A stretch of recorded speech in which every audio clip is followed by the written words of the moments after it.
ભાવનગરના શ્રીનાથજી નગરમાં રહેતા અને ફાયર સેફટી સિસ્ટમ ફિટિંગનું કામ કરતા પ્રકાશભાઈ લક્ષ્મણભાઈ મકવાણાએ ઘોઘા રોડ પોલીસ સ્ટેશનમાં ફરિયાદ નોંધાવી છે કે ઘોઘા સર્કલમાં આવેલ પૃથ્વી પ્લાઝા ખાતે ગત તારીખ 27 જુલાઈના રોજના તે અને તેમના કારીગરો ફાયર સેફટીનું કામ કરતા હતા અને સાંજના કામ બંધ કરી વેલ્ડિંગ મશીન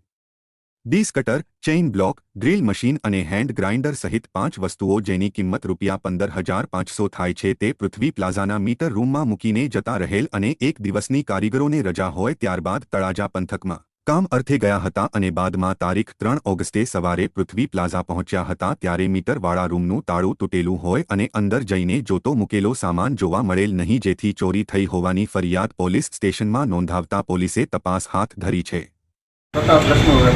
કયો વિસ્તાર છે ને શું બનાવ બન્યું? ઘોઘા સર્કલ અહીંયા પૃથ્વી પ્લાઝા કોમ્પ્લેક્સમાં ચોરી થઈ અને મારું welding machine, cutting machine, drill ને વાયર ને એ 5 વસ્તુ કેટલાના મુદ્દામાલ છે અંદાજે? 15 થી 17,000। આ બાબતને લઈને તમે કોઈને જાણ કરી?